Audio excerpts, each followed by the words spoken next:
ওগো পিসিমা, ওগো পিসিমা,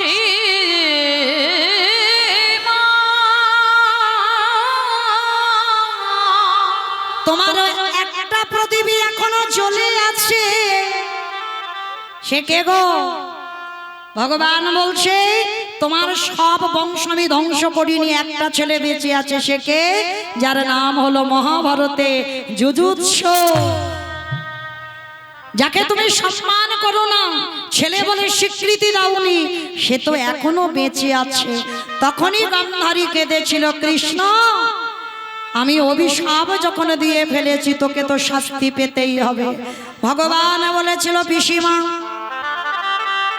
আমি ভগবান হয়ে মাথা পেতে নিলাম, মাথা পেতে আমারও তোমার মতো করে পুত্র হারাতে হবে, আত্মীয় পরিজন হারাতে হবে, আপনজন হারাতে হবে, আমার 56 কোটি যদু বংশ ধ্বংস হবে। এই জন্য কথাটা বলি, পাপ ছাড়ে না বাবাকে। তাহলে আমাদের বাবা ছেড়ে দিল না, তাহলে আপনারা আমরা কি বাবা পার পাবো? ঠিক ঠিক এই রকম একটা ভুল পরম বৈষ্ণব বাবা ভোলানাথ করেছিল। কিরকম?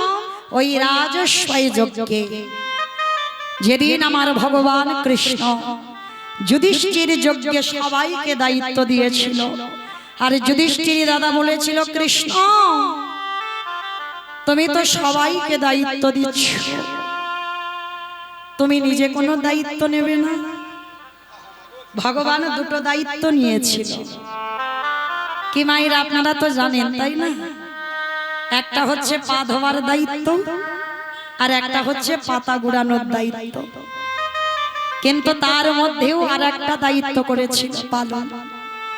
ওই যারা যারা প্রসাদ পেয়েছিল, কৃষ্ণই এঁঠোগুলো নিয়ে নিজের গায়ে ভালো করে মেখেছিল। যুধিষ্ঠির দাদা বলেছিল, কৃষ্ণ ওদের পা ধোয়াচ্ছিস মেনে নেওয়া যায়, ওদের এঁঠো পাতাগুলো ফেলছিস মেনে নেওয়া যায়, কিন্তু কৃষ্ণ ওদের এঁঠোগুলো নিয়ে তুই গায়ে মাখছিস কেন? বিশ্বের স্রষ্টা মালিক ভগবানের চোখে এলো জল। বলেছিল, দাদা এ তো আমার কর্মফল। সে কি কৃষ্ণ তুই আবার পাপ করিস? কে গো মায়েরা, আপনারা যদি অন্যায় করেন, আপনারা যদি অপরাধ করি, আমরাও যদি অপরাধ করি, আমাদের বিচার আমার কৃষ্ণ দয়াময় করবে।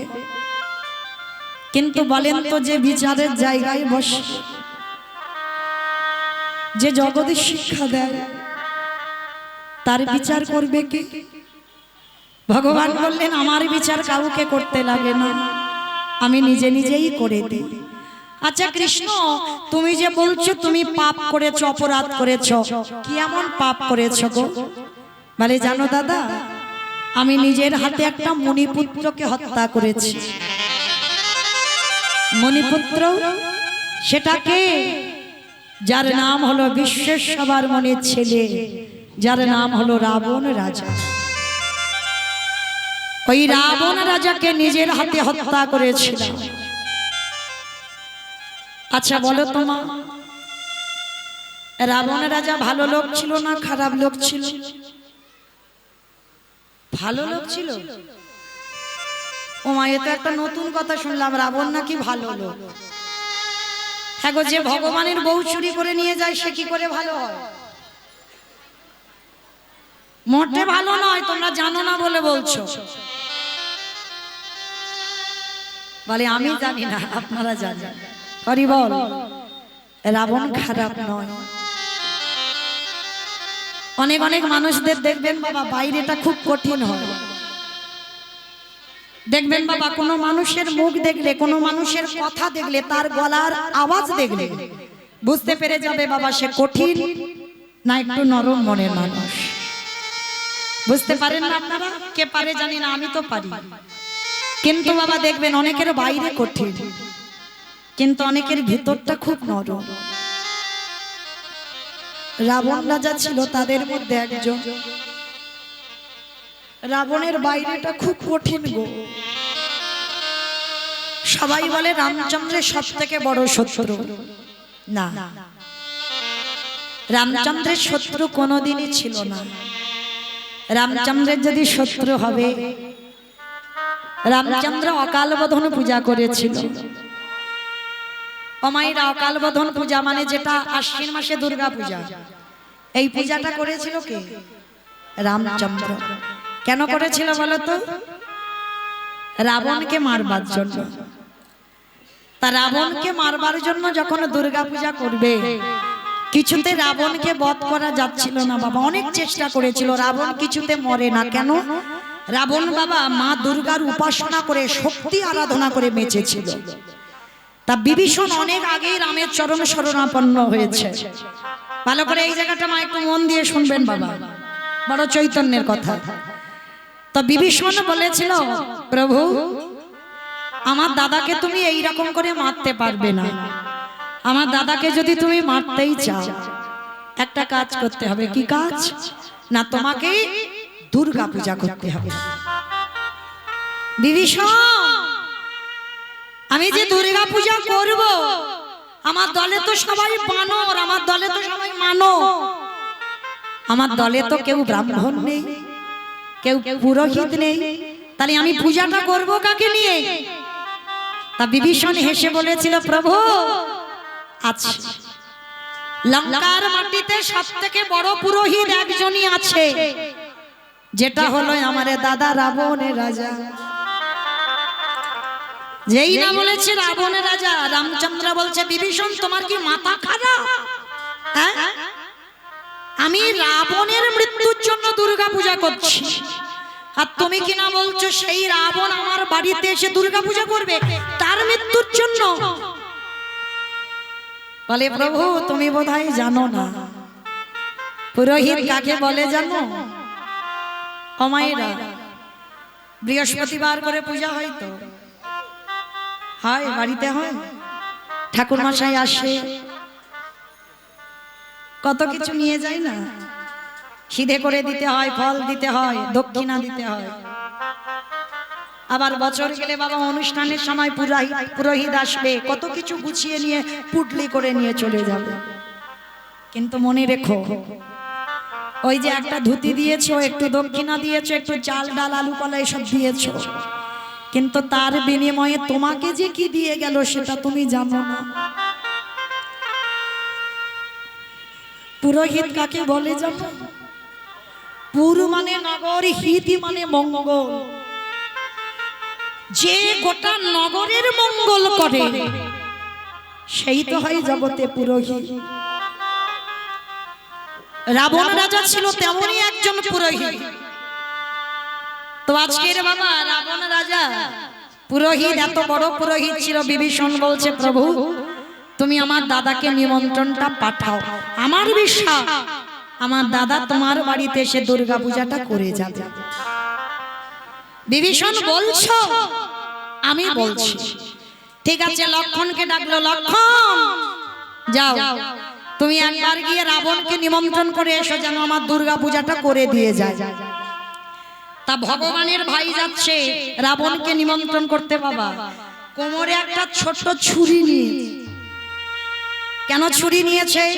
বাবা পুরোহিত নিমন্ত্রণ করতে কেউ কি আত্মীর ধনুক নিয়ে যাবে? যন্ত্রপাতিগুলো তো রেখে যাবে। কিন্তু রাবণ যদি লক্ষণকে একা পেয়ে যদি লড়াই করে, তাহলে অন্তত কোমরে যদি ছুরিটা থাকে তো একটু লড়তে পারবে। তো কোমরে ছুরিটা নিয়েছে। রামচন্দ্র তো বিশ্বের স্রষ্টা মালিক ভগবান। রামচন্দ্র হেসে বলে, লক্ষণ পুরোহিত নিমন্ত্রণ করতে কেউ অস্ত্র ব্যবহার করে না, ফেলে দাও, খালি হাতে যাও। দাদা বলল, কিন্তু লক্ষণ ভয় পেল, বলে না তবু চুরি করে একটু নিয়ে যাব। তো লুকিয়ে নিয়ে গেছে বাবা ছুরিটা। নিয়ে গেল কোথায়? ওই সোনার লঙ্কাতে গিয়ে দেখল মন্দোদরী মা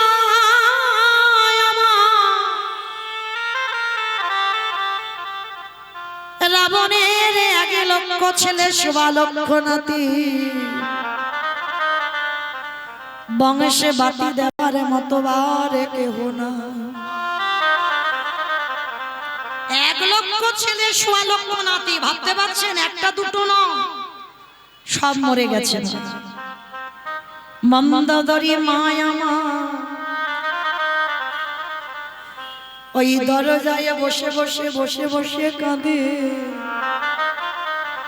যেন আমার একটা ছেলে আমায় মামা বলে ডাকে। আর ঠিক সেই সময় লক্ষণ আসছে, লক্ষণ এসে ডাকছে মা। যেই না মা ডাকটা শুনতে পেয়েছে, মন্দোদরীর হৃদয়টা দুলে উঠেছে চমকে। কে কে আমায় মা মা বলে ডাকলো? তাড়াতাড়ি দরজাটা খুলে দেখে না লক্ষণ এসেছে। লক্ষণ, তুই এসেছিস? আয় বাবা। তাড়াতাড়ি করে সিংহাসনে বসিয়েছি, তাড়াতাড়ি করে লক্ষণের পা ধোয়াবে বলে বাবা ঘটিতে করে জল এনে লক্ষণের পা দুটো ধুইয়ে দিচ্ছে। আর এদিকে রাবণ রাজার কানে খবরটা চলে গেছে ভগবানের ভাই বাড়িতে এসেছে। আর যেই না রাবণের কানে সংবাদটা গেল না যে লক্ষণ এসেছে, পাগলের মতো বাবা ঊর্ধ্বশ্বাসে রাবণ ছুটতে ছুটতে মন্দোদরীর কাছে আসে।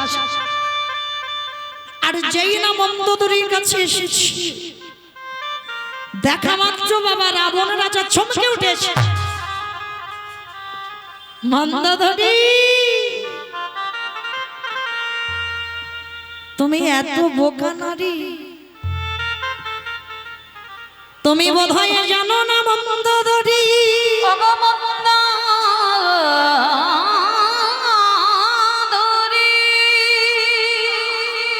যে চরণ পাবার লাগি, যে চরণ পাওয়ার লাগে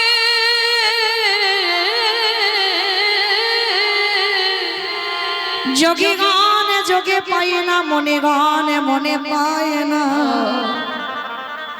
আবার ধ্যানে গণে ধ্যানে পায় না, ব্রহ্মা ব্রহ্মলোকে পায় না, ইন্দ্র ইন্দ্রলোকে পায় না, শিব শিবলোকে পায় না। সেই চরণ যখন তোমার কাছে এলো মন্দোদরী, তোমার 1 লক্ষ ছেলে 1.25 লক্ষ নাতি তো কেউ নেই, তোমার কলেজে বসে কেউ মা বলে ডাকবে কেউ নেই,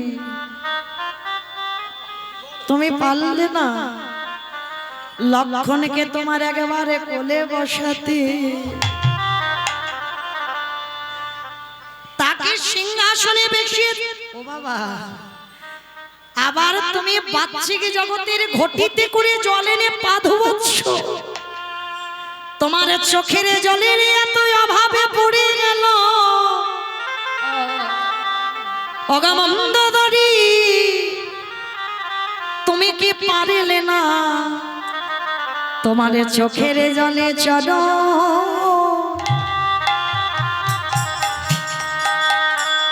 চরণ ধোয়াইতে? নিতাই গৌর প্রেমানন্দে হরি বল, হরি বল, হরি বল।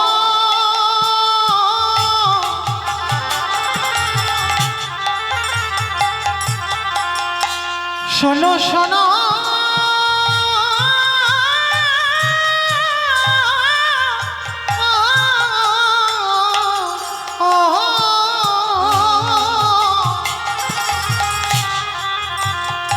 বলি, শোনো শোনো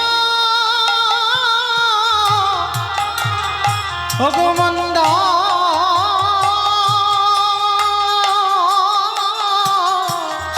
মন্দোদরী, তোমার চোখের জলে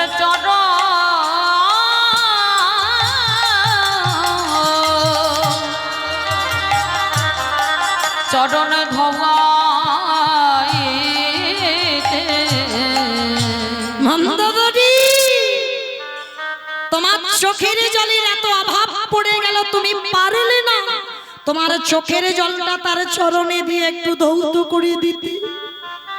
বেশ, এইবারে রাবণ রাজা গিয়ে বাবা লক্ষণ বসে আছে, লক্ষণকে দুটো বাহু উত্তোলন করে বলছে একবার আই তো দেখি আমার কোলে। এই জায়গাটা খুব ভালো করে শুনবেন বাবা।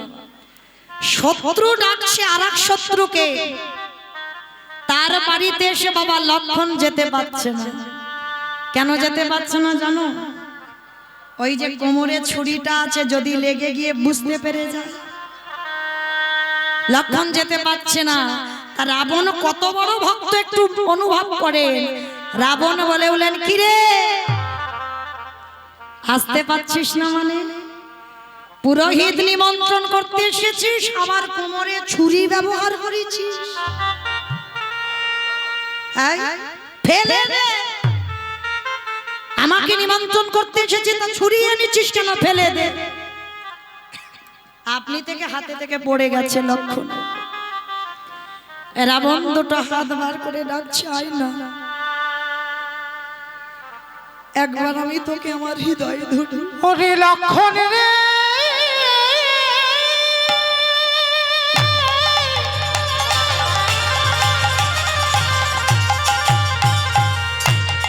একেবারে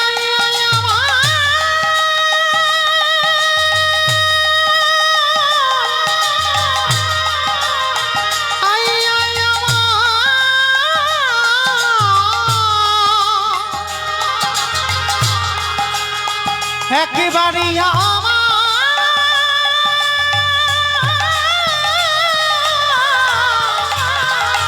হৃদয়ে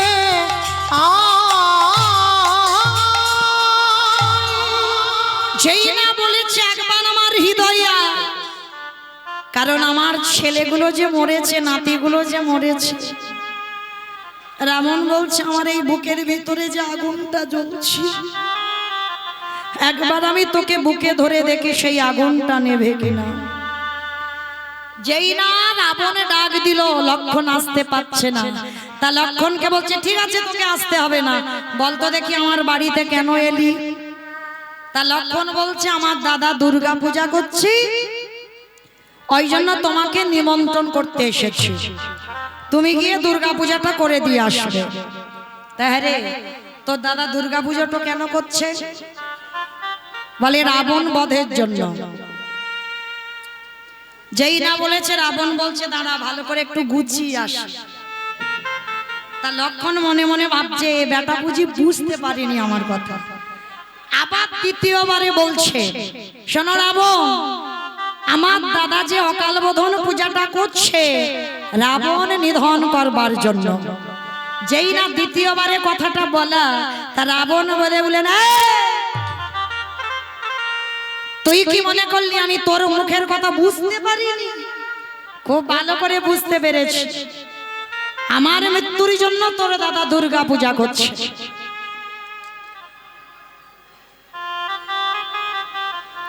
নিতাই গৌর প্রেমানন্দে হরি বল হরি বল হরি বল হরি বল। জয় রাধে। শুধু ভক্ত চরণে নিবেদন, হরিবাসরে কীর্তন চলাকালীন কেউ হরিবাসরে আসবেন না। আমি বললাম বলে যেন কেউ আঘাত পাবেন না বা কষ্ট পাবেন না, কারণ বারে বারে যদি এই একটা দুটো করে আসতে শুরু করে তো আর শেষ হবে না, তখন কীর্তনে ভাবতে হবে। তো তার জন্য আমি ক্ষমা চেয়ে নিচ্ছি, কেউ হরিবাসরে কীর্তন চলাকালীন আসবেন না। নিতাই গৌর প্রেমানন্দে হরি বল হরি বল হরি বল। তো এইবার রাবণের রাজা বলছে দাঁড়া গুছিয়ে আসি। তা ভালো করে গুছিয়ে এসেছে। এইবার মন্দোদরি যাবার সময় বললেন, লক্ষণে রে, তুই যদি আমায় মা বলে ডাকিস, তুই যদি আমার সন্তান হোস, তোর কাছে আমার একটা চাওয়ার আছে। বলো মা কি চাও? হ্যাঁ রে, কোন সন্তান কি পারে মায়ের শীতের সিঁদুর হাতের শাঁখা ভেঙে দিতে? কিরে মা বলে তো ডেকেছিস, আর তোর যে পিতাকে নিয়ে যাচ্ছিস শীতের সিঁদুর হাতের শাঁখা ভাঙবি বলে? কথা দে, তোর কাছে আমি একটাই জিনিস চাই। বলো মা, কথা দিলাম তুমি যেটাই চাইবে আমি তোমাকে সেটাই দেব। মন্দোদরি বলল, খোকারে, যদি দিতে হয় আমায় একটা ধন দে। কি ধন? জানোই আমার শীতের সিঁদুর অক্ষয়